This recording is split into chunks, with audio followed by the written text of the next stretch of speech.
Which is fine. It's good to see all candidates here, Mr. Gunn, Mr. Craigle, Ms. Norman, and Mr. Robbins. This debate is gonna be run the same way, or debate, this, Meet the Candidates is gonna be run the same way as our previous one, basically. I would like to ask people to put their phones on silent, so people don't get distracted during our question and answer period. So the way we're gonna run it is, in the beginning, we're gonna give the candidates 3 minutes to introduce themselves and, basically give a little, speech on anything they want. And Lisa, our village administrator, will be timing each answer, and at the 30-second mark, she's gonna hold up a sign, so you know that you've got 30 seconds left. And if you go over those 30 seconds, she will, ding the little bell, just so everything is fair. So after the 3 minutes for each person, there are random questions that are going to be, people are going to pick a number. Random questions have numbers, so no one is going to be getting, they don't know the questions they're getting, I don't know what questions they're getting. And they will have a minute, it was a minute, correct? A minute and a half? A minute and a half. A minute and a half to answer these questions. Then I will ask questions to each candidate, specific questions regarding how they answered questions or information that was in their bio. And all of these questions, just so you know, have come from residents. So these were all questions that were sent in and posed by residents. Then I will also, there's a series of 6 questions, I think it's 6, that I will ask each candidate to answer. So there are 6 questions that every candidate will answer. And then 3 minutes at the end for each kind of candidate to wrap up whatever comments they would like to, any issues they'd like to comment on. So I'm gonna start with the number picking, and you guys know how this goes. So, pick one. There's a number in each envelope, and then the number, dictates the questions that you'll get individually.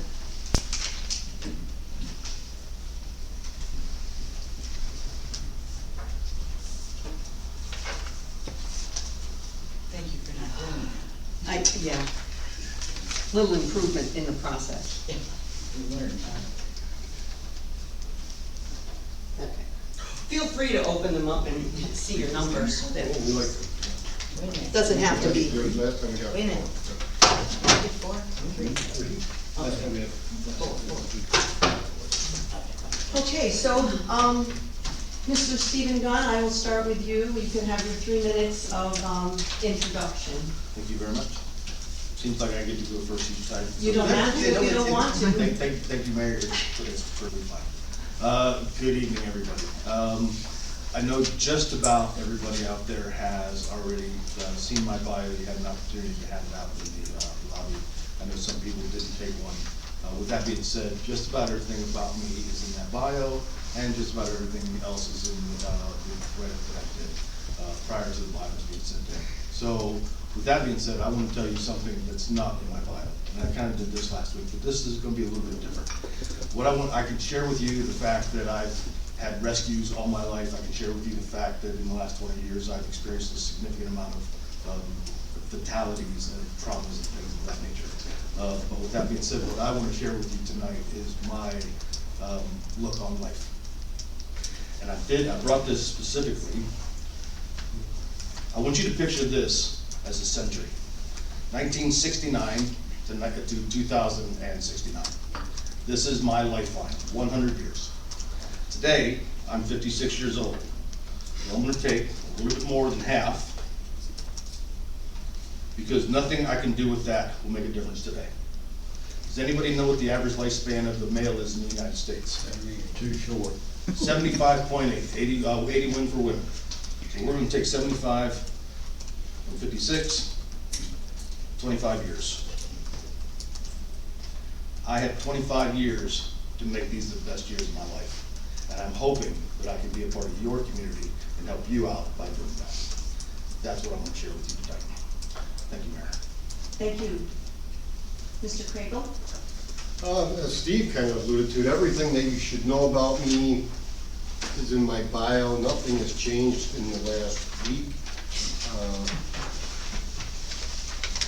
Again, my wife and I moved here because we like it. It's beautiful. I've met a great bunch of people, golf, residents, police. I haven't met the fire yet. I guess that's on my list. I even walked over there because I saw a vehicle and I didn't see anybody. So, nothing's really changed. I have a unique set of skills that I hope to bring to Foxfire to maybe help us into the next century, maybe, quarter century. I didn't have any strength. But that's basically that. Thank you. And your skill is? No. Your skill? No questions from the, we don't wanna have any questions from the. Sorry. Well, Okay. good evening, everyone. My name is Janet Alman. I think I know most of you. And, I'll just tell you a little bit about my background, because I think people are a little surprised. Back in 1989, my husband and I came down to visit his aunt and uncle, who live on Pine Tree Terrace. His uncle unfortunately has passed. But when we came down to visit them, and I think at that time, there may have been about 400 homes at that time. And we drove around the neighborhood, and as we were driving around, we said, you know what, this is very similar to the neighborhoods we grew up in. Wouldn't it be nice to be able to retire to something like this? And I looked at my husband and I said, you know what, you like to golf, I like to drive the golf cart. Yeah, we don't golf together. And why don't we look around and find a lot? And that's what we did. We bought a lot back in 1989. Back in 2019, we came down. We were the general contractors building our house, and we got our house built, moved in April 2020, and we have been extremely happy that we made the move and moved to Foxfire. I decided way back then that when it came due for the openings for the council, I wanted to be involved in the community and make a positive stand for the community. So that's why I ran 4 years ago. I was elected. I've been extremely happy doing what I'm doing, and I hope I get another 4 years to do it for you. So thank you. Thank you. Mr. Robbins? So to everybody that's here tonight, thank you. Thank you for coming. Thank you for your care and your concern for the village. Want to get to know us as candidates. I'm here running because I deeply care about the village. I care about our community. And I believe that we can all work together to make Foxfire an even better place to live going forward in the future. First priority for me is to listen to everyone in the village, to understand them, to get to know them, what their needs are, what their goals are, and really try to nest that within the community. I think that everyone up here has skills, that qualify them for a position. I like to believe I have those skills too.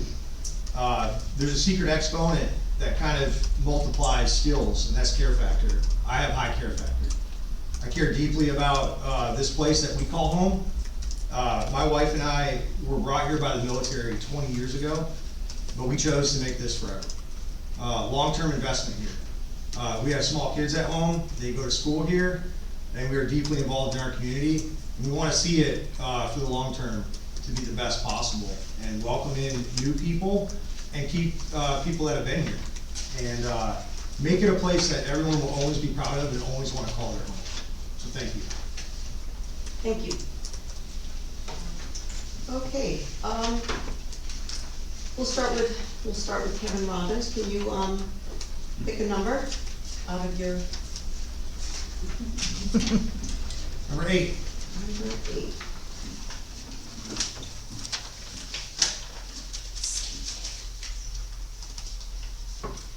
Have you ever spoken face-to-face with a council member about something that concerned you? How was the issue handled or resolved? Yes, I have. Trying to recall, so I've lived here now for 6 years. I've had a few conversations, probably I would say more like informally, because in public hearing, it's not, you know, as structured to have full dialogue with candidates.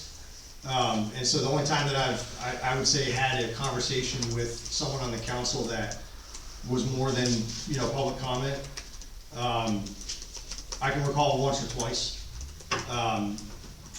Just had one, actually, I don't know what, maybe 20 minutes ago with Councilmember Nauman. Probably could have been a little bit more structured in communication. It's probably a little bit of that informal again. I think that as far as access to the council members, I mean, what's the limitation on having a conversation? You know, like maybe you run into them in a coffee shop, maybe you run into them in the general store, maybe, you know, engaging in a hobby in town, but I think right now, it's a small council, it's a small village, and everyone's kind of moving about, and so I don't know if there's necessarily a whole lot of opportunities unless you're both in a golf club together and having social interactions. But I would say probably once or twice over the last couple of years, I've had conversations with the councilman. Any outcome? I would say neutral. I would say neutral. Results are results. So I would say that those conversations have remained neutral. Okay, thank you. Ms. Norman, number 2.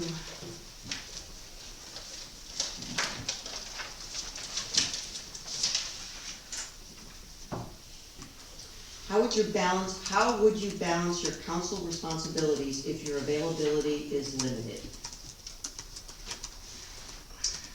Well, my availability has not been limited since I've been on the council. So, if I'm reelected, my availability will remain the same. In the department I am head of right now, Parks and Streets, I basically have to be available 5 days a week, meeting with subcontractors, letting some subcontractors in areas, meeting with contractors to show them what I need to have done in the village on projects that we're working on. So my availability will not change. It'll remain the same. I'm here, I get phone calls at 7 o'clock in the morning from a contractor saying, hey, I'm here, we need to be let into the building, can you meet us in 15 minutes? Yeah, let me get a cup of coffee, I'll meet you there. So that is something I do quite a bit, especially with the projects that we have going on. The road projects, they're usually up and running by 7 o'clock in the morning. I have to meet them there, find out what's going on for the day, if they have any special needs in terms of the roads, if they need roads blocked off. So it's ongoing during the week, and that's when I meet with people. It's very few times that I could ever get together with somebody on a weekend. They don't work on weekends. And so I'm available. Been there, done that. Like to do it again. Thank you. Thank you. I have number 10. Number 10.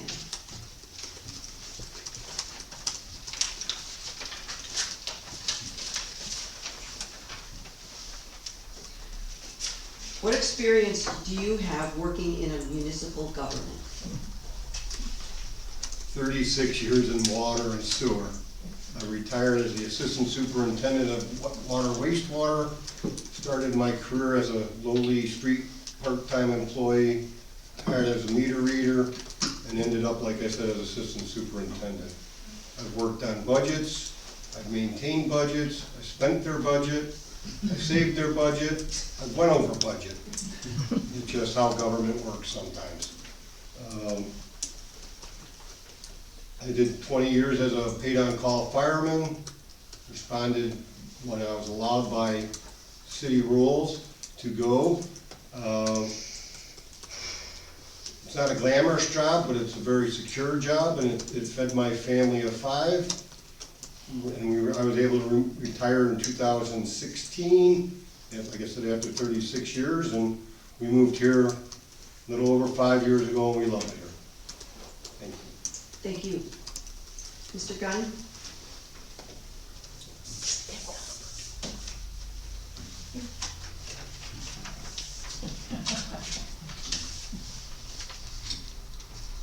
Number 9.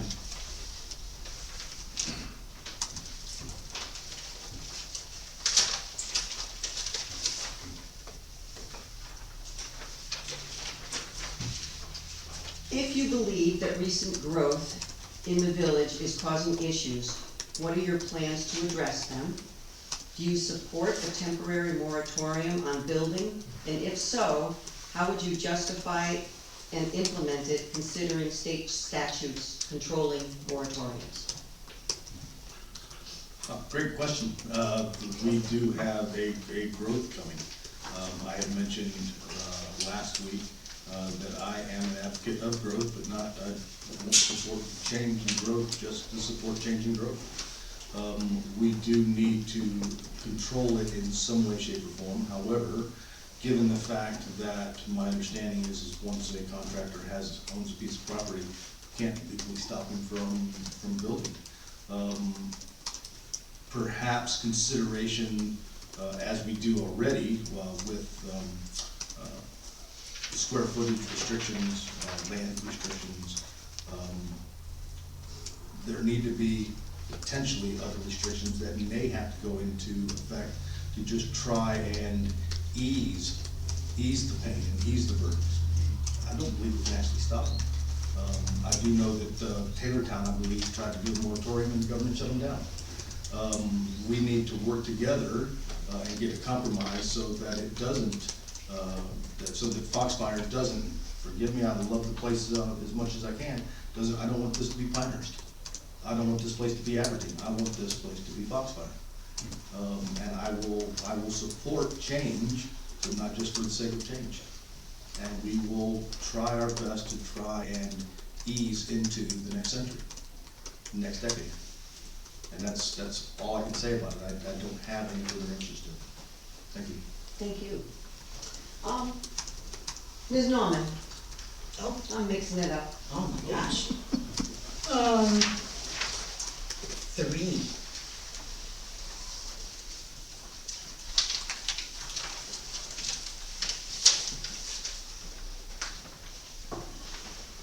If you could make one change to village zoning ordinances, otherwise known as the UDO, what would that be?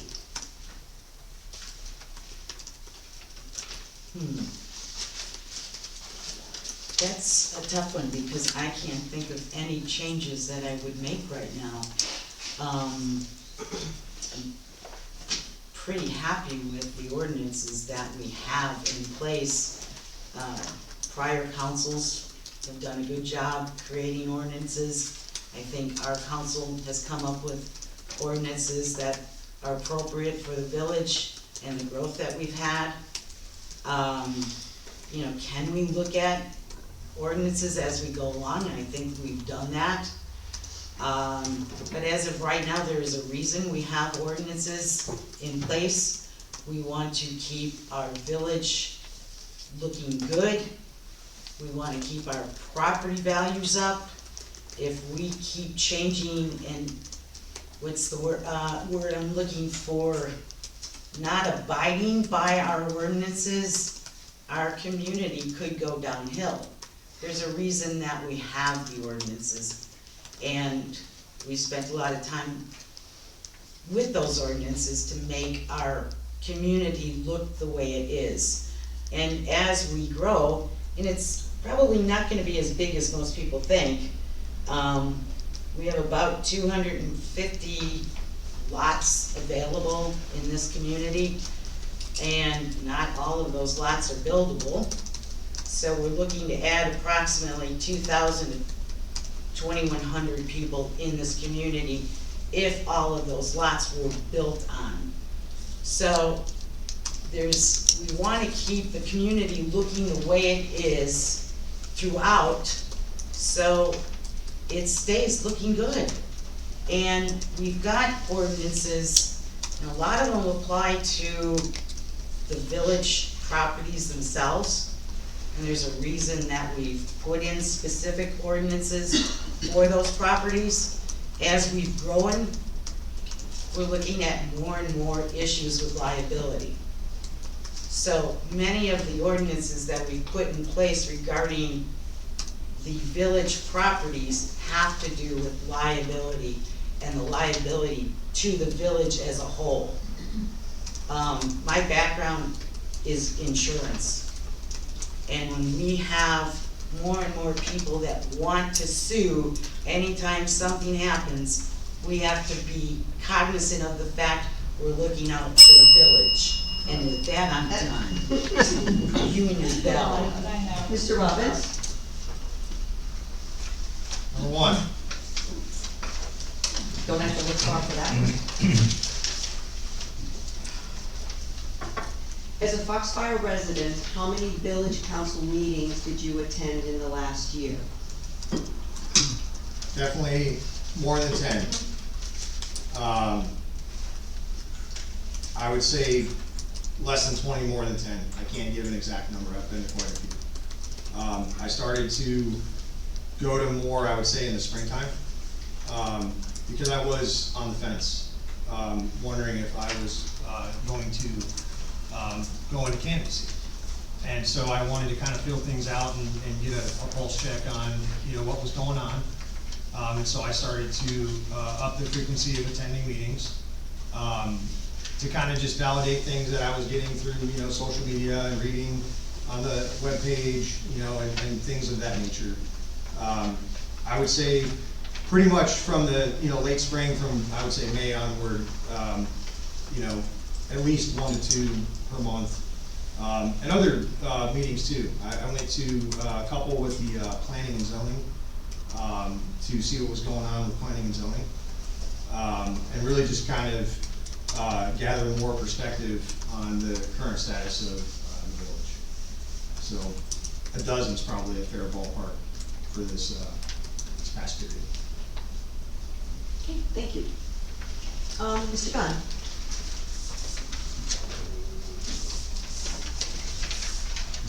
We're not in cahoots, just to let you know that. It's fun. Trading numbers back and forth? Sure, but hey, I almost took his number 1, okay? Number 12.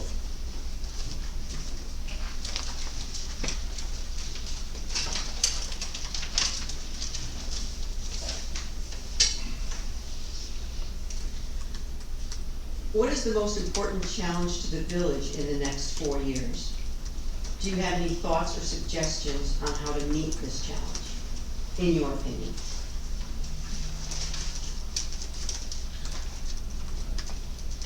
This actually goes right back to the last question I answered, and I do believe that keeping Foxfire is my aim. That's what I want. How are we going to do it? Again, we need to put certain restrictions, but not unrealistic restrictions. We do need some type of restriction to help us maintain this growth. Ms. Norman actually alluded to that we've got so many 250 lots, I believe she said 215 lots that are available, but how many are buildable? So that's good. At least we can restrict it to that and not go over. Again, I think really the restrictions on that, plus building our new water stations, our new water pumps, to help get on. I think that's the way to go for now.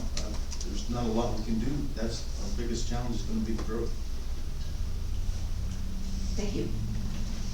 Mr. Kriegel? Number 4.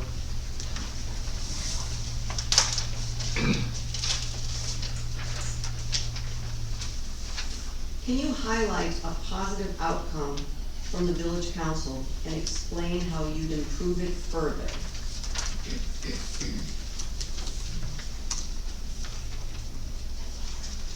Well, a positive outcome that was just very recent, we got a fire department contract. That's positive, right? Because now we're still gonna have fire protection. I think that's pretty important. I know we do street paving, park is in very good shape.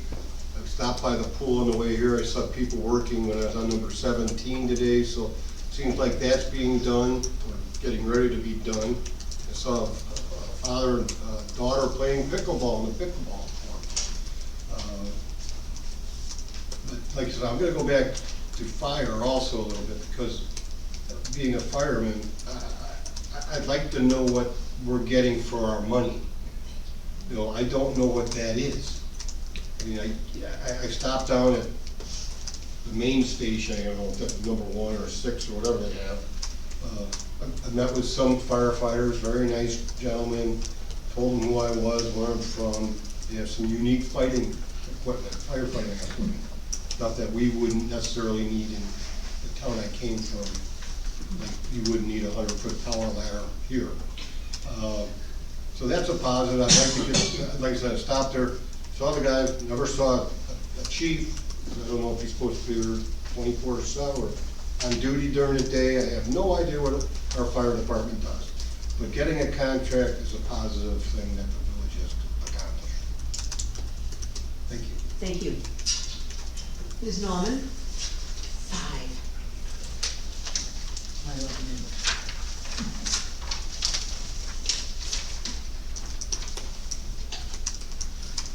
If elected and you disagree with council members on a particular issue under discussion, how would you handle that? Well, there are a couple of ways you can handle it. You can always send in your comments to the village administrator, who will then take those comments, give it to the mayor, who at that point, at either a council meeting or a work session, can bring up that discussion or that item that was brought to your attention. During council. Before, I think the question, just. Oh, I'm sorry. No, it's, if you're elected and you're on the council. Oh, I'm on the council, And you I'm sorry. disagree with council members, other council Oh, members. during a meeting. Well, it doesn't matter, it doesn't say, it's just, Say it again then. Make a okay, question. if I'm sorry. elected and you disagree with council members on a particular issue under discussion, Oh. how would you handle that? Okay, I totally misheard you there. Well, there are ways to handle it, and you can always be diplomatic. There are 5 people sitting on a council. You're not always going to all agree on the discussion point. I think if you can handle it in a civil manner and bring up your opinion and why you feel that way, I don't think we've really ever had that issue with this current council, but there's nothing to say that you cannot have your own opinion about an issue and discuss it in a civil manner. Thank you. Mr. Robbins? Number 7.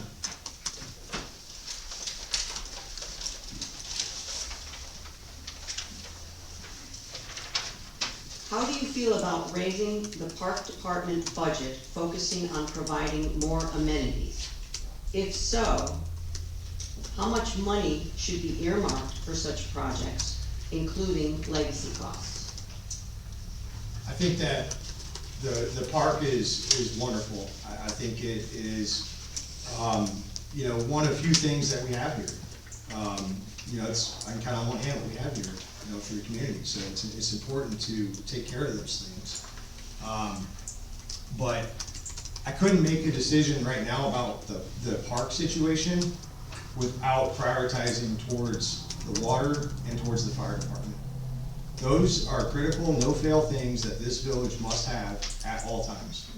And we cannot take prioritization towards enhancing items that are lower priority over water for our residents, fire protection, EMS, police services. Those are no-fails. So I could not give a number or any kind of visionary goal for what to do with the park without really mastering providing those essential services to our residents first. Okay, thank you. Mr. Gunn? Number 6.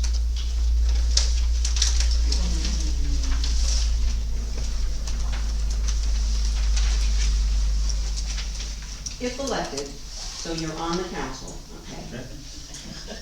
Just so the question is clear, how would you respond to community residents that are unhappy with the village council actions and/or results about a village policy or ordinance? They've got to make their voices clear. They have to submit their challenges. They have to submit their disagreements to the village administrator, to any council member, to the mayor. It has to be put into writing and brought to the council rather than just disagreeing. At which point it can then be further discussed and voted on there. We're not going to make everybody happy. There's no way to make 100% of everybody happy. But we can get mutual agreements. But rather than going to social media and demanding justice, talking about different changes, we need to talk. We need to communicate, and the council, in return, needs to be able to keep the community informed of our decisions, why we've made our decisions. Because why is just as important as the decision itself. But for the members of the public, and honestly, it's got to be submitted so that it can be addressed. You can't address something that's not brought up properly. Thank you. Mr. Craig? Number 11. I guess that's the last envelope. It is. At least that worked. Did you participate or attend in any of the citizen participation budget workshops offered by the village? I did not. I feel bad for not doing it, but you brought up the budget. And I know Steve last week mentioned we have to find ways to raise funds legally. I think that's what he says. But looking at our current budget, it looks like Foxfire is in pretty good shape. We don't owe a dime to anybody, right? I mean, that sounds, to me, that's fantastic. But believe me, if elected, I'm sure I'll be pretty much involved in a lot of this. Thank you. Thank you. Okay, I think what I'm going to do now is I am going to ask one question to each candidate regarding either their bios, information in their bios, or information in questions that they answered. So I will start with Stephen Gunn. On question number 9. And question number 9 was priorities. Based on your knowledge of village government, what did you see as the top priority for the village and why? And part of your last sentence in your answer was finally addressing road issues, or finally, addressing road issues such as proper drainage and street lighting, not just on main roads, but in the subdivisions. Can you expand on your thoughts of street lighting? Yes, and thank you. Interestingly enough, this was a conversation that I had with one of our community members. One thing that I would like to see are junctions to be better lit. Now, I don't want the light pollution. I want to be able to see the stars as well. I don't want big street lights. But I would like to see at least junctions have some type of lighting to it. And one suggestion that I had was my back porch. My back porch, I have actually a solar light that activates. It's very, very low glow during the entire night until something passes by it, and then it brightens up a bit. But it's only brightened up until whatever goes past. In this case here, the biggest concern with the junctions at night or early morning are walkers and runners. And yes, it is their responsibility to carry light, and yes, it is their responsibility to carry a reflective vest. I know not everybody does, and certainly, I'll be honest with you, I don't. But with that being said, if the car's at the junction, and so is a pedestrian, the glow light on that corner at the very top of the pole, very top of the post, would at least light up that pedestrian. And that's really the only type of lighting that I'd be really seriously considering for a Foxfire. Thank you. Councilman Norman. Question number 2, which was the role of the council. You had made a comment, well, your answer was, the role of the village council is to guide the community's growth and well-being. As a unified legislative body, they make decisions on the village budget, property taxes, and local laws. Can you elaborate on your understanding of a unified legislative body?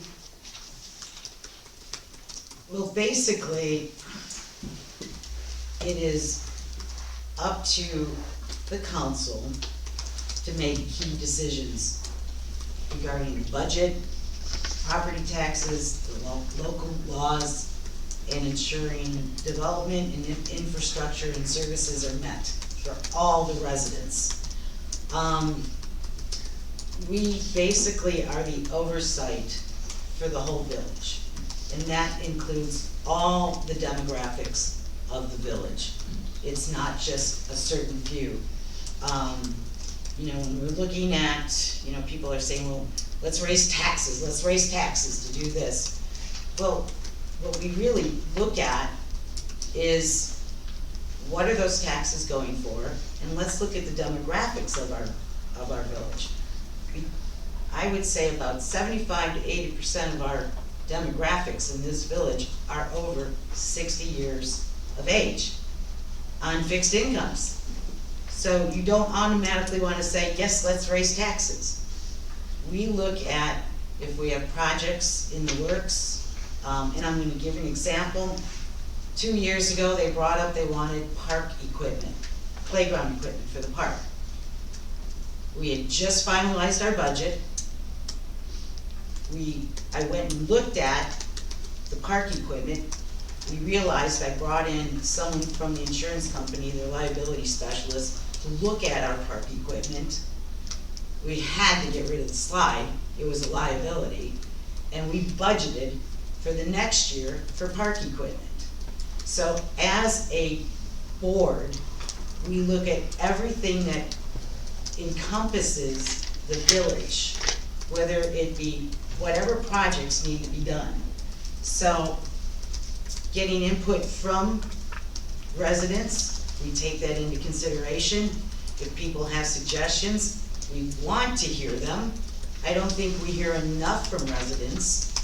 They're always welcome to come in and talk at a council meeting. They're always welcome to send in suggestions, and we will discuss it as a board.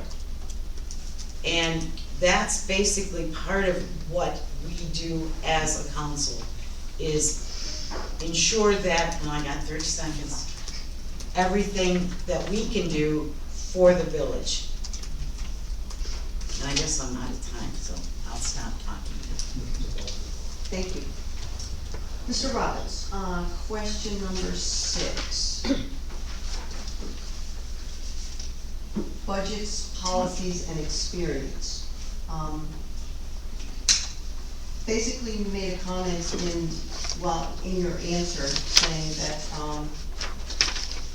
as you transition into your next chapter of life, I'm assuming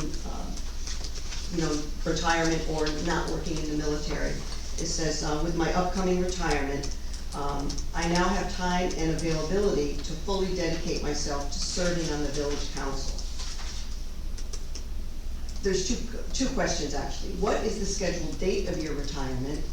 And does your current position require travel, and are you deployable? Because that's a 2-part question, do I get double the time? Okay. I wish I did. All right, I gotta go quick then. So I am in the final chapter of my time here.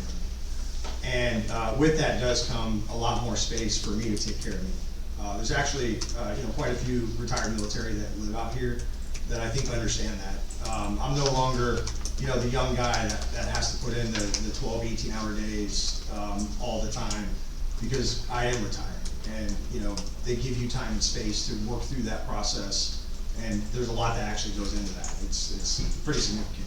Go figure, you know, with the military, lots of paperwork and stuff like that, but, so I'm in a position now where I really, am, you know, giving back and kind of transitioning with, you know, younger people that are replacing me, and then focusing on this retirement. So with that, I am not deploying. I am transitioning out of being a director of an academy, which trains and does not deploy, so I am actually non-deployable. I'm also non-deployable because I'm retiring. As far as travel goes, no, because I'm transitioning and being replaced. And so, you know, there is travel for those people, but for me now, my job in the military is to work on that transition out. So it does give me stability and time home, things like that. My actual retirement, out, like gone, is in the next 12 months. So I'll have 12 months of essentially working on me, but not traveling, not deploying, not doing those things. So it is a step back. And I think that also affords me the opportunity to step in here with the community and really start focusing on the local community, which is something that I love very much, and I'm now having more time and more availability and more investment with. So you don't have a scheduled retirement date, like a date that you would retire? Well, the actual date, and then like it's a unique thing. So the actual date you're like dropped from rolls, July of 2027. Backed off of that is all this transition leave. Like I've got stacks of, you know, leave, you know, PTO, trying to put it in civilian terms for everybody. So I have, you know, the paid time off and all of these things that back that up to where I'm still getting a paycheck and I'm still like on the rolls, but I'm no longer standing in the formation. Okay, thank you.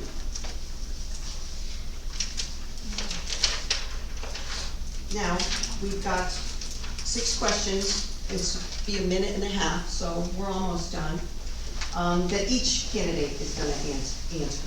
So I'm gonna start with different people for different questions. So, and I haven't, if there's a volunteer, I'll take a volunteer, but let's start with Stephen Gunn. Why did you decide to run for village council, and why do you feel you're the best candidate? Thank you. This is what I've been waiting for. In 2006, I was a police officer who did a coroner's report on a suspicion, on a unexpected death. And I saw what took place that day. Now, to be very, very clear, nothing that happened that day would have changed anything. But a lot of things happened that needed to be addressed. I can't sit by and not get involved. That's just me. I have to get involved. And in this case here, I am retired. I even have a cup that says, "Tell my wife that I'm retired." I can't. I've got to be involved. And I saw that there was a seat that was opening up on the council, actually a couple seats that were opening up on the council this year, and I knew I just had to get involved. And that's why I'm here, because I want to get in, I want to make a difference. I want to be a part of the good change. I want to be here for you. That's why I'm here. Thank you. Did I cut you off? I'm sorry. Okay. No, thank you. Mr. Craigle? Can you repeat it? I sure will. Why did you decide to run for village council, and why do you feel you are the best candidate? Well, kind of like Steve said, and everybody up there, we want to give back to the community. We want to try to help us move forward. Right? The past councils have done a wonderful job, agree or disagree. Again, I moved here 5 years ago, and I wasn't here long enough for the last election cycle to get involved. But again, talking to other people, and just at the golf course, hey, we want to take out the tennis courts and put in pickleball. One of the guys comes up, "That's a good idea." Okay, let's put a pickleball out here, right? So that's progress, right? That place gets a lot of use as the golf course. But again, I want to give back to the community. Obviously, you know, I keep seeing these stage 1, maybe the stage 2 water thing. We have water. We do have the water. But all it takes is a couple things to go wrong and maybe we don't have the water. Again, like I alluded to last time, seems like a lot of people put sod down. I left the snow blower, a lawnmower, weed whacker, and the fertilizer spreader at home because I don't have, first of all, grass. I don't get snow. I didn't have a snow Well, shovel. we did, I did, oh, yeah, but, yeah, 4 inches. 2 inches. Yeah. So, you know, maybe, getting back to the water, I think I have unique skills that I could be able to help this community address those issues with the backing of the community, and of course, the backing of the council, because I can't do it by myself, right? Other than that, you know, it's a great community, great people. I've met wonderful people, really have, young and old. I'm just gonna touch base on a question that was brought up about the park. And Janet, you mentioned age brackets and stuff. How many young people do we have here that actually use the park? We do. Huh? I know, but how many? I don't know. I don't know if there's a number. She mentioned last meeting, we have so many, maybe an acre or two. Maybe there should be something else used there. I'm not gonna say a skate park or something, but I don't know how old these children are. I know this man beat me, he's got 2 sets of twins, I only have 1 set of twins. I don't know his age. The age of his children, if there'd be something his kids might like, or, I don't think Steve's kids are here, but again, I don't know what kids do nowadays. You know, we do, what is it, trunk in the park, or trick or treat in the park? Trunk and treat. Thank you. Say it. Ms. Nauman, why did you decide to run for village council, and why do you feel you're the best candidate?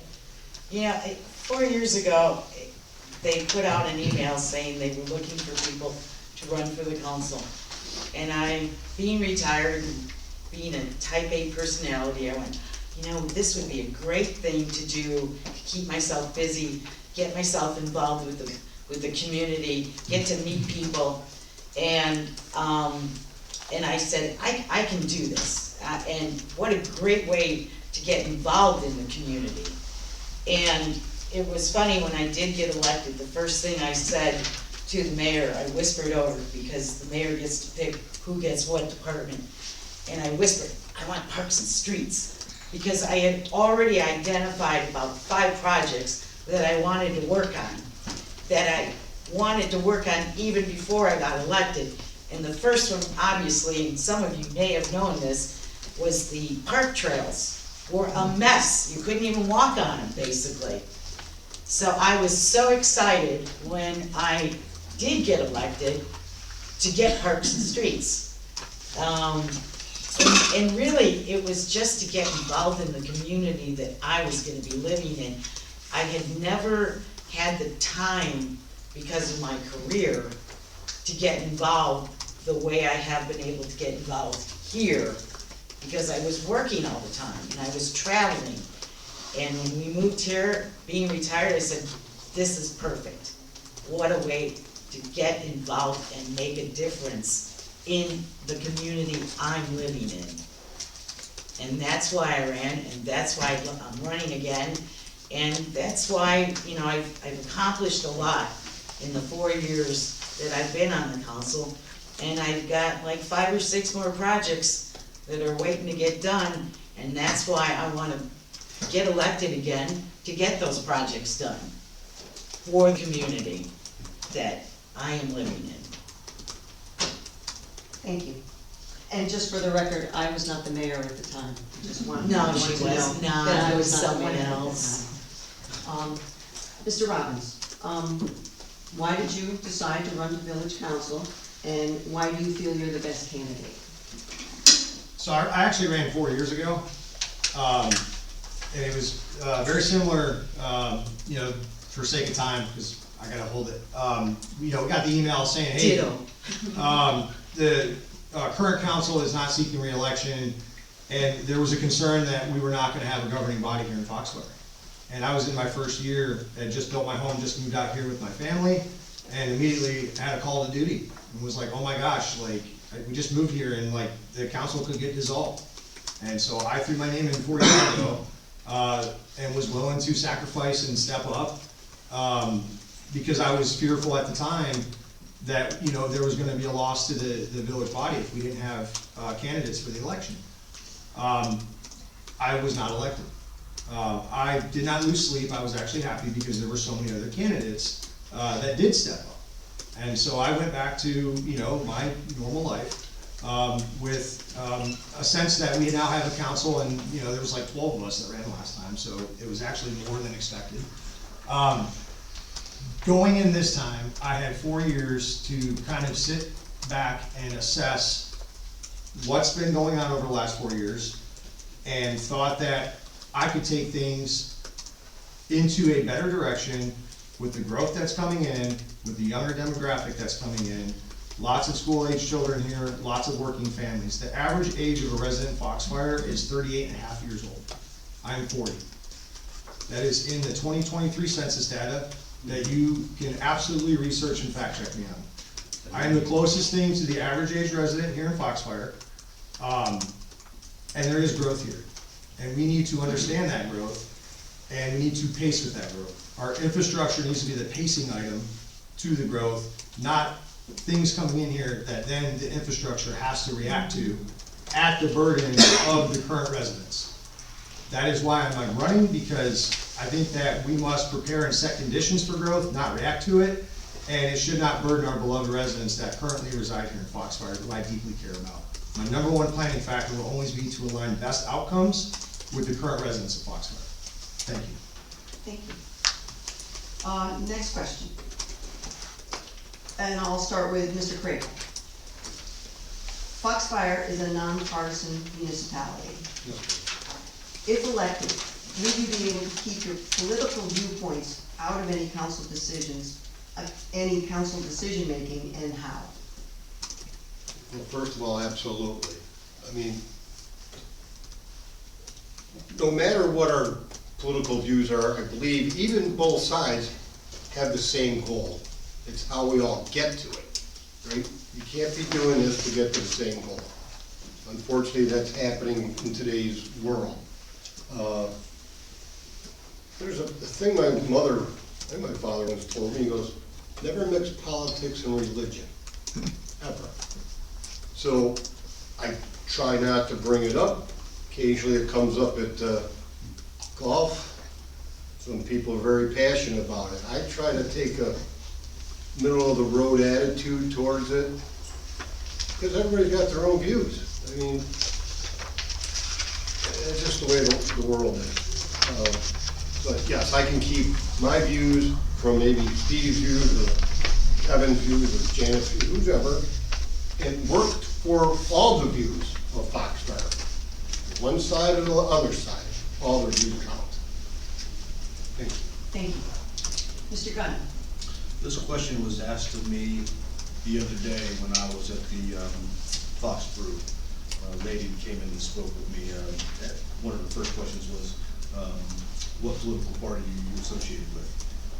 And I'm really glad she asked that, because to be honest with you, even in my lifetime, I've never seen it this divided. Just the mere fact of whether you're Democratic or Republican is divided. It is nothing but sheer hatred towards each other. And it scares me, it saddens me, and it angers me. I've been a police officer for 30 years. Government paid my salary, and that's all they did. I supported the government of the day, and I'm supporting Foxfire. This is not about politics, and with me, it never will be. Thank you. We finished? Yeah, it never will be. Thank you. Ms. Nauman? I have to piggyback on both of these gentlemen. The decisions that are made for the village are not political. We're not Republicans, we're not Democrats when we make decisions for the village. And they never should come into play. And I can't understand how they would come into play, whether you're a Democrat or a Republican. The decisions about taxes aren't about politics. The decisions about projects aren't about politics. So that's really why we are nonpartisan. And it's never come up, no one's ever asked me where I stand. And really, it doesn't make any difference where I stand when you sit on the council, because you shouldn't be making decisions that way for the village as a whole. Thank you. Mr. Robbins? Can you please restate the question? Yes. Foxfire is a nonpartisan municipality, Yes. or the election. If elected, would you be able to keep your political viewpoints out of any council decision-making, and how? Absolutely. At the end of the day, it's a nonpartisan governing body here in the village. And with that, you need to maintain that line. You have both Republicans and Democrats that live here in the village that are all casting a vote for council members in the same light, to represent them. And so if you're going to represent people equally, you need to put aside whether it's a Democratic or Republican view, and it needs to be a Village of Foxfire view. And if you look at what the village does, it's not like there's two Republicans or two Democrats and there's a majority vote between the two of them. It's the governing body that's a unified governing body that's working for everybody in the village from both sides of the aisle. So I could never work any kind of decision thinking about anything that's above the local government level, at a state or a federal level, with partisan politics. I think it's pretty simple. Everyone here is a part of Foxfire. It's a nonpartisan council position, so it's pretty simple to stay within those lines. Thank you. I'll start with Ms. Norman. There are many comments, particularly in social media, about the secrets that the village is hiding. Since 99% of the village business, since 99% of the business that the village conducts is public information, what secrets do you believe the village staff and council are hiding? That's a good question. It was submitted by a resident, and it is a good question. Well, and the reason I was being a little sarcastic there, our village is so small, and I really can't tell you what secrets we're keeping. We have council meetings that literally are taped and put out there on YouTube. We have people can come to those meetings. We have minutes for those meetings. Everything we do is out there. So I'm not really sure, and I've heard that rumor, and I can honestly tell you, when I heard that rumor, the first thing I said was, what secrets are we keeping? This community is so small, you'd be surprised that someone's thinking about selling their house and it's all over town within a day or two. That's how small this town is. So when someone says there's secrets going on, I don't know what they are, and I really wish people would tell me. As far as I'm concerned, everything this council has done is above board. We're not trying to hide anything. We're not trying to keep anything from anybody. If anybody has a question, you can always come and talk to the council or send it in. I'm not sure what those secrets are, so I can't answer that question. Thank you. Mr. Gunn? Not being on the council, all I have to go by for secrets are what's said on social media. So without pulling punches, without trying to start the debates in any way, shape, or form, one of the big things on social media right now is there a full contract? Were there underhanded items being pulled? Now, I don't know, because I'm not I'm not on the council. I don't have access to any of that. I know what I've heard. I don't know what the council has said, but I can tell you that's one of the big ones on social media. I don't know what the answer is. I don't know if there is a secret. I would hope that there's not. So with that being said, you're asking what are the secrets? I don't know. I can tell you what's on social media, but that's all I can tell you. And that's all I can say. Thank you. Mr. Craigle? As I stated last meeting, I don't have social media. It's vile. Just because Google says it is, it doesn't make it right. Just because somebody says it's happening, you better check their facts, make sure they have really, really good information. Because you open yourself up to maybe slander, possibly, and all kinds of other charges. So before people go on social media, which I don't have, but somehow I get information, I don't know why, but I do.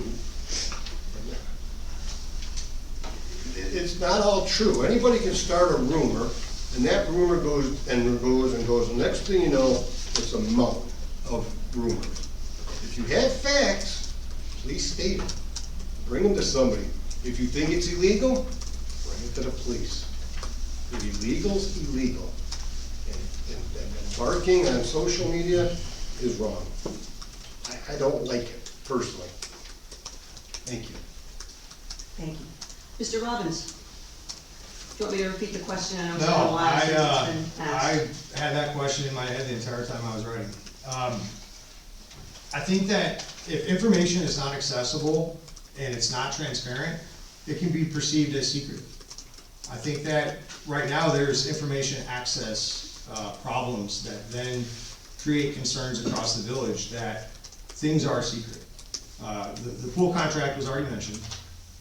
There are, other things where if it's not published and it's not accessible, the situation with the well, or well sites and, the progress, the things that people are concerned about, they're not being fed back in a feedback loop, what actually is going on. And to the point where then public comment is even perceived to be suppressed or overly structured to where, someone will say, I feel something, or I wanna know an update, and, the council has been a little bit cold, and, say, thank you, and like, we'll get back to you. And then the next update doesn't have a whole lot to it, and so people are like, well, what's really going on? What are they really doing? Because they're not giving me, substantial, informative report or proof of a contract or, milestones of where this is at and what's going on with it and who got paid and when they got paid. They're not getting that. And if they're not getting that information and then they're asking for it and then they're not getting a good feedback loop when asking for it, they're gonna default into feeling like things are secretive and not going well. But there's nothing to counter that because the information is not out there in full access for people to have to better understand, to fill whatever void they have with information. Thank you. I'll start this one. Who hasn't started yet? Chris? Okay. Are you familiar with the council's regular meetings, work session, and special meeting protocols? And are you familiar with the Robert's Rules of Order? Yes and no. I had read Robert's Rule of Order some time back. We had it in the village I was in. Obviously, if you're talking about personnel, that's separate from a regular council meeting. Other than that, no, I really don't. I just know that there's rules that we have to follow. You have to have open sessions, you have to have work sessions, and of course you have to have so many council meetings a month. Thank you. Mr. Robbins? First question was about special meetings and the second one was about Robert's Rule of Order, correct? I'll read it again. Are you familiar with the council's regular meetings, work session, and special meeting protocols? And are you familiar with Robert's Rules of Order? Yes and yes. Okay. Mr. Gunn? I could answer yes and yes, but, no. Robert's Rule of Order, that's actually the first I've heard of it. However, with that said, I say it's the first I've heard of it. I did hear this terminology a while back, and I've actually been kind of looking through that myself, and maybe I just didn't go to the right places to look for it. So I don't know about Robert's Rules of Order, of which I will be definitely looking into. Council regular meetings, special meetings, and work sessions. I've seen them, even though I've only been to a half a dozen meetings since I've been here. I've watched just about every single one of them on the computer. I see how the meetings are run. Is this where I can say, I'd like to put up a motion if I ever do get to the council, that maybe some of the regulations for the meetings may need to be reconsidered. But with that being said, I do know the council, I have seen what the meetings are about, and I will look up on Robert's Rules of Order. Thank you. Ms. Norman? I would say yes and yes. Since I've been on the council for 4 years, I'm very familiar with them. All right, I'll start with, well, there was a question earlier that was very similar to this question, but I believe there were some residents that wanted this question asked to all members. So I'll start with you, Stephen. Okay. Are there any specific village ordinances or zoning regulations that you would work to change? And do you know the statutory process to execute the change? I'll answer this in reverse. No, I do not know what the statutory provisions would be. With that said, are there ordinances that I think can be changed? Are there ordinances I think that can be lessened or perhaps less restricted? Yes. I think use of the village green, some of the regulations that are in that need to be addressed and reconsidered. Something that just came up the other day in reference to using village properties, village buildings. I think that's something that can be addressed and something that can be looked at. And I'm not talking about great change, because I think this is a great village, I really do. I'm very cautious about making big changes, because where do you draw the line? I don't want to make this place Pinehurst. I want Foxfire, so I don't want to change a lot, but I think some of the regulations, some of the ordinances we have, I think are of slaying imaginary dragons. And I think they need to be reconsidered. Mr. Crapo? I believe the ordinance that we have in place right now are here to not only protect the residents, but also to protect the village in itself. If you start loosening one rule up, where does it lead to? Where does it lead to? I mean, we can change all the ordinances and make them less effective if that's what we want to do, but I don't think that benefits the village or the residents. So, no, I think what we have in place right now is perfect. Thank you. Thank you. Ms. Norman? There are ordinances out there, and I've been, I think I've already answered this question. Yes, you did. So, and I do know the process about going about changing ordinances, but, like I said, I'm very happy with the fact that we do have ordinances. Is the council ever against looking at an ordinance and maybe changing it? No, they've never been against it. There's always been a discussion, and that's always an option. Doesn't mean once it's there, it can't be changed, but you can always look at it. But there's a reason they're there now. And if people have an issue with a specific ordinance, you can always bring it forward. Okay. Mr. Robbins? So I'm really big on process improvement. It's part of my background. I've written policy and doctrine in the military, and part of that is receiving requirements from the top, but then also the needs from the bottom. And then that's really where you start to make the magic with crafting things that are relevant and meet higher intent, but take care of the people and common sense with people, right? I think we need to have the same approach when it comes to the ordinances in Foxfire. It's a living, breathing document. It needs to adjust based on the conditions. Again, if something comes down from federal and state, that's a requirement. It's under the 160 series. We have to make adjustments.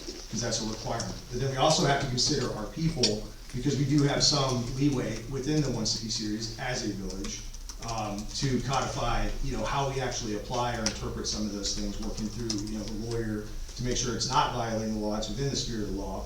But we also have to look at the people and make sure that it's within the spirit of our people. The biggest one that I kind of take issue with right now, and I could probably pick a dozen or more, some of which, have been written 10, 15, 20 years ago. We need to take a look at those. We need to make sure that those are still the correct thing for the identity of the village. The water restrictions. I take issues with the water restrictions because it does not actually address the problem. It puts a lot on the people in the village of Foxfire with no tools for them to better monitor their usage. If people want a postcard in the mail, that's great. I would never want to change the postcard in the mail. But we have to have other tools in place for people to monitor their water consumption, like a modernized village across Moore County and other places that I've lived. Whether they can pay their bill that way, or they can actually see what they're doing and not react. I actually went through this pretty extensively, and one thing that I want to highlight right now in this ordinance, if we are at a level 2 restriction, there is a penalty if you exceed 10% in your follow-on month. We have billing cycles that are not even and not equal across the period. I highlighted this today, going through my water bill and just taking a quick look. So, for the month, for the 1st of May to the 2nd of June is a 32-day bill. The follow-on month is a 28-day bill. That's a false positive for your water consumption because we're comparing it to the last month. The follow-on one is an automatic 12.5% increase if you did nothing different the follow-on month, when you have a bill that's 29 days and then another bill that's 33 days. It's hurting the residents and it's creating anxiety to say you need to conserve water, and they cannot monitor their usage, and then they automatically can be hit with this because there's too many variables in that ordinance. Thank you. Thank you. I believe, Mr. Gunn, you did you answer that? Yes, you did. Okay. Last question. And I'll start with Mr. Roberts. Do you support the village debt-free position? If yes, why? And if no, how would you see debt used to the village's advantage? I don't think the village should be in debt. I think that anybody that's in debt is now owing someone something. And I think it violates our independence. If we succumb to, a lender, or whoever's, feeding us, because we can't pay our bills. I think we have to live within our means. And so I do not support, debt to the village. As far as, raising money, we currently have a surplus. I think we need to balance, debt-free, but also surplus. We need to have a reasonable amount of money in reserve, for emergencies, but we also need to ensure that we are properly reinvesting our surplus so that our infrastructure is ahead of the growth, and we're not celebrating that we have a surplus while people here are feeling like it's a deficit. Thank you. Ms. Dahlman? Oh, I totally agree, we should never be in debt. I think, we got out of debt 2 years ago, is that correct? And, basically, you're right, this village does have a surplus. And we've worked very hard to get that surplus, but it is a surplus for emergencies. Let's just take the water tower for one moment here. That water tower, something happens to it. That would be a major expense to this village. I don't want people looking at our surplus, and I think we're at 3 million. In the scheme of things, 3 million is not a lot of money. Your water tower goes up, you're talking a lot of money to replace that. We had one water situation last year on North Shamrock. $50,000 to repair it, water break. So people sometimes think $3 million is a lot of money. It really isn't when you come to think about our villages that surround us. And you look at Pinehurst that has a budget of $50 million, and we have 1.9. So I think that's one of the greatest strengths that this village has, is that they've been able to maintain infrastructure, the water and everything else on a very limited budget. We're very cost conscious here in this village. We look at every nickel and how we can spend it, and spend it wisely for the whole village. So I don't like people to think, well, we've got this surplus, let's use it. We use it appropriately, we set reserves for salaries, we set reserves for our roads, we set reserves for projects, and we budget appropriately each year. And I think we've been very good at that. You know, we're not looking at just today. When we did this year's budget, we are looking at 2, 3, 4, 5 years down the road. And that's why we have those reserves. They're just in case something major happens. But I'm very proud of the fact that this village is not in debt. We've done something right for a very long time. Thank you. I'm done, Lisa. Mr. Kragel? I like to be debt-free. I think we all like to be debt-free. And piggybacking off two of the candidates here, I mean, yeah, just because we have a certain amount in the bank, doesn't mean we have to spend it. Unless you need a rainy day slush fund. And of course, the general fund is different than the water fund. Yeah. Like Janet said, $50,000 for a repair. That's kind of crazy, because you can probably replace the main up to a certain amount for a little bit more than that, but I'm not sure. I don't know the cost here. I don't know the cost of pipe. I don't know what kind of pipe that is. But again, bringing in another source of water from maybe Moore County, putting more wells in, that water fund can evaporate pretty quickly, and it really can. Obviously, if we bring water in from Moore County, I'm gonna assume we'll have to get bonds, loans, grants, whatever allowable by law for us to collect. And then, of course, we'll pay those off as time goes, but with that, there will have to probably be an increase. I'm not saying $50 a month. I think $24 a month now is fair. I know it went up $2 last year, and for me, $2 isn't a lot. But there are a lot of people in town that $2 might mean mac and cheese or not mac and cheese. So I don't know people's situation. But I like no debt, and I'd like my wife to be in no debt. I have to say, I'm extremely fortunate to go last on this question, because my three esteemed running mates here have answered it. I don't believe we need to be in debt. We need to live within our means. We have a very healthy account. Yes, again, we need to ensure we have the money set aside for just in case. But with a healthy account and with that surplus, I'm not really sure I'd call it surplus, but with that healthy account, I don't think we should be afraid to spend the money that we need to spend though. So rather than being frugal in our spending, I think this council has done a fabulous job over the last couple of years in getting us out of debt and having the account, the money that we do have. We just don't need to be in debt. And thank you to my colleagues who pretty much answered this question for me. Well, thank you. And that was the last question. But we do have, each person will have a maximum of 3 minutes for any closing statements that they want to make. So I'll start with Mr. Robbins.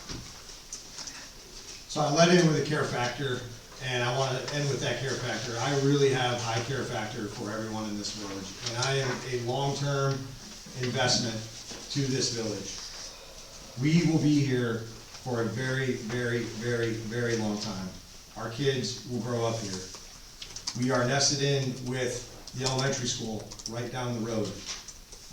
We are all friends, we are all family, we are all neighbors. I want Foxfire to be the place that my grandkids come back to visit my wife and I in 40 years from now, because they love this place, and it's not a town that they wanted to run away from. And I hope that, if elected, I can be an advocate for everybody that has that same idea and that same goal, that they want their kids and their grandkids to come back here and be proud to say, I'm from Foxfire and I'm going home to see my family. Thank you. Ms. Norman? I just wanna say to everyone that I have been so lucky to have been on this council for 4 years and to have been able to do what I've gotten done in the 4 years that I've been in charge of this department. And I'm really looking forward to doing it again for another 4 years. And I keep telling people, and they laugh at me when I say this, that it's the first full-time unpaid job I've ever had in my life. But it's been fantastic to do what I do on this council for this village. And I hope I can continue to do it, because I'm extremely proud of our village. I think we have some of the best people that live here, the people that you know in this town. You can be on, I can be on the east side, I don't know too many people over there, and I'm riding around the golf cart looking at roads and people are waving and you can stop and talk to them. It's not very often you can go to a village or a town where we are really this close. You probably have seen everybody once or twice driving around.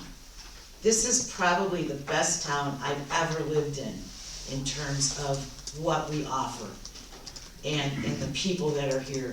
And I would love to continue to do what I've been doing. So I hope you vote for me and you let me continue on with my projects that I have in the works, and just keep going from there. Thank you. Thank you. Mr. Craigle? Can you repeat the question? I know, it was a long time ago, 3 minutes Just ago. a 3 minute Oh, just wrap a up. 3, I'm sorry, Yeah, yes, I'm sorry. 3 minute maximum wrap up. Again, being here 5 years in Foxfire, again, my wife, when I moved here, I didn't bring string like Steve did, but I looked at my wife, I go, this could be our forever home, or hopefully. When I moved here, I was 60 years old. I go, I probably have 20 years left. And I kind of chuckle at that because, and I'm gonna say this. Who said you only had 53? Kevin said the average age is 38, and I can't say that is or isn't, but I don't see a lot of 38-year-old people golfing. I see a lot of 75, 85, there's people like 90 golfing. So I look at that 20 years, and I'm looking at that 91-year-old, I'm going, there is hope for me, and my wife and family, and like I said, I've been here 5 years. I've had more people come visit me in North Carolina because they like it here in Foxfire, they like the state also, and that's all I have to say. Thank you. Mr. Gunn? Communication is key. An informed community, an involved community is a strong community. To keep the community involved with the council just takes communication, and I am all about communication. You will have seen, I am huge on social media, and I'm sorry you're not there, but that is your decision. I am big on social media. My social media is about sharing information. And one of the things that I've actually started doing is when the mayor sends out her updates, which are on the village website, I put them out to as many people as I can. Because I think the information that this council is putting out there needs to be out to the community. It's about getting the information out. If you've ever gone to an amusement park and stood in line for over an hour just to ride a ride, the main reason you stood in line was because you knew how long you were gonna be there. There's a sign every 30 feet that tells you how long you're gonna stand in line. People won't do anything unless they are informed. And as long as you're informed, agree or disagree, information is key. And that's what I'm about. I'm about sharing information. I'm about keeping you informed. That's why I'm here, and that's why I want to be a part of this council. Thank you. Thank you. Well, that wraps up our day, our evening here. I want to thank all of our candidates, and I want to thank the residents. I want to thank the residents for investing their time this evening, as well as all the questions that were submitted. I think they really made a difference and an impact in getting to know our candidates a little bit better. I also want to thank our village administrator, Lisa, for all the work that she's put into compiling all these questions and helping organize the format. And it took a lot of time and effort on her part. So I want to thank Lisa for that.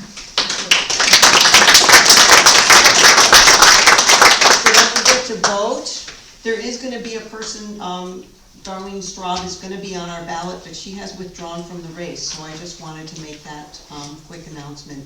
So she will be on the ballot, but she has withdrawn. Speaking of voting, has there been any change, because it didn't used to be that Foxfire residents in the council could, for a council election, could do early voting? No, there is no vote, there is no early vote. There's no right? early voting, Okay, and our we need to vote. make that clear to everybody, so don't go running to Carthage thinking that you're gonna be able to, on early voting, vote for Foxfire candidate. Well, it wasn't in the newspaper, but it is, we will post it on the website, and I believe has been posted on the website. There is no early It's voting. also been on social media. The Foxfire residents and the Foxfire FTOA, they've also published no early. And it is in West End at the Presbyterian Church. Yes.